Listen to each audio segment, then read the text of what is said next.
Extra music. First Love Records. I'm Fontaine, treasure on the beat. I'm the king of the streets and she the principal on beat. I think I got my money right. I think I got my money right. I think I got my money right. Show your love for Fontaine. Give it up for Fontaine, y'all.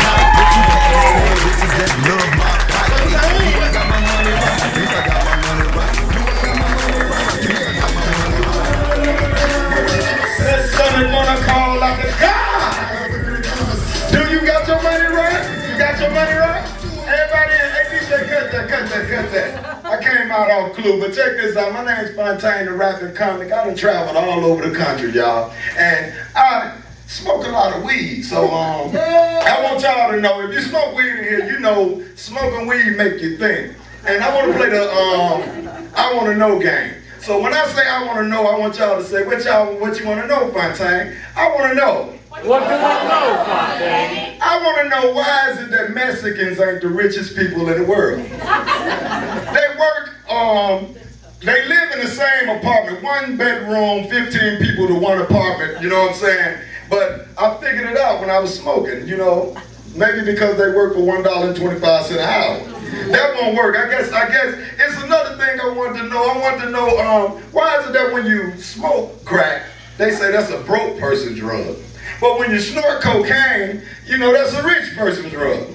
Don't mess you up or something like that. I think all the dope dealers should get together and just go and cut the chase. Kill you from the jump. Your next hit you're gonna get, they just say, how much is it for a bag? You look at them and you say, it's gonna cost you your life. And I bet you we'll have a drug-free community then, you know what I'm saying? If it costs you your life from the jump. But the main thing I really want to know is, What you want to know, Fontaine? Okay, the main thing I want to know is, why is it that people can't ignore things that can get them put in jail or mess their life up in any kind of way? Why? Because we as Americans, we learn to ignore things from the first beginning of Earth, right? You know what I'm saying? Take you for instance. What would you do, just tell me, what would you do if a person sat on the bus next to you, smelling like boo-boo, that just dropped out his butt and just went in the toilet stool? Would you, A, tell him to get up away from him and offend him, or would you, B, sit there and just wait until your next stop? Which one would you do? B. You'll be sitting there, I know, because you learned how to ignore your own shit all your life. You know what I'm saying? If you didn't, you know what I'm saying, you get up and walk away. I love to see the person get up off the toilet stool and don't wipe their ass and walk away from their own stinking smell, you know what I'm saying? But you know what I'm saying, I got something to tell y'all. This one right here is about the stuttering man and the bartender. The stuttering man had an attitude problem, you know what I'm saying? He couldn't read, and the bartender had a hump on his back. So the stuttering man walks in the bar one day and he say, bartender, how much is a beer? The bartender say $3.25. He say, too high. So he goes on and say, how much is a shot? He said, $4.25. If you get 2 shots, it'll be $7. You get a price break. He looked at him and said, too high.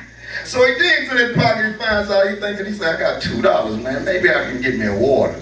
So he said, bartender, how much is a glass of water? The bartender get technical on him because it's the new days and say something like, you know, it'll be $2 for a bottle of water because we don't sell water no more by the glass, you know, because we got to get paid off all the water and everything now. So he looked at him and said, too high, because he didn't want to leave broke.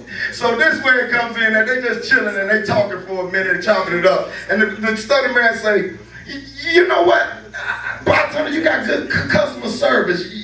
You didn't say that about my speech impediment, and usually people don't like to talk to me. So the bartender looked at him and say, well, you came here knowing what you wanted. You didn't look up at me and then start staring at this hump on my back, thinking and didn't know what you wanted, because usually people come here and staring at this hump on my back and don't know what they want.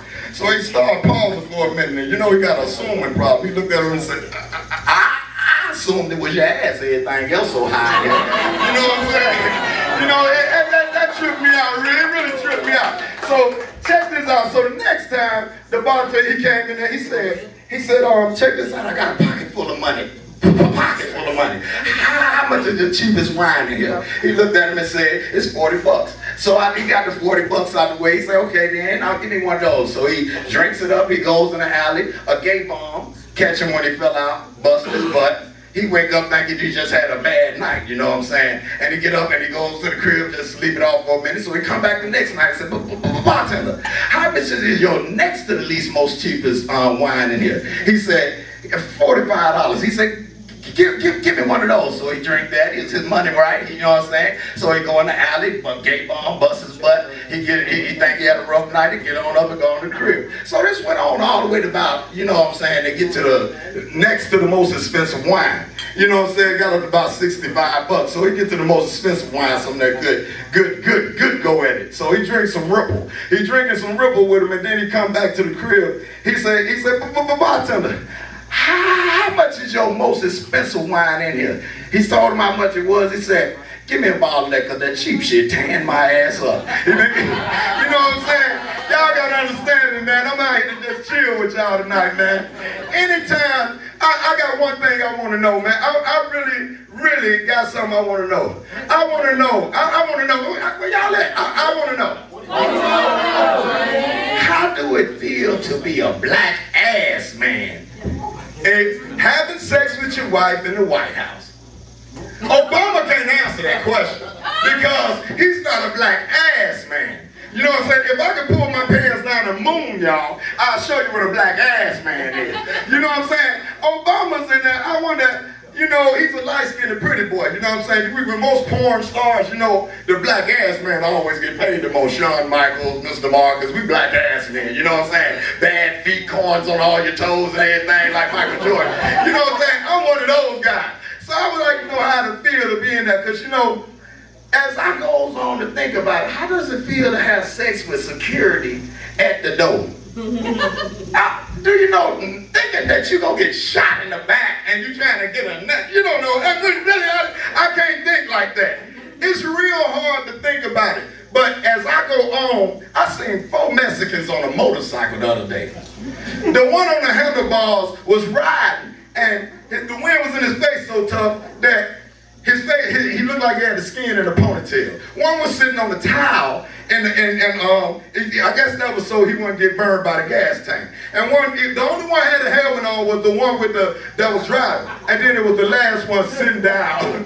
He had a pamp on, standing up, holding the guy from the back. I guess if his foot slipped off the peg, he didn't want his nuts to get rounded up with the back tire. So I take it that he should have had him a steel cup, or it would be cheaper to just get a Yugo. That's why I think, y'all had a nice night with y'all. I'm Funtane, the rapper coming. I'll let y'all.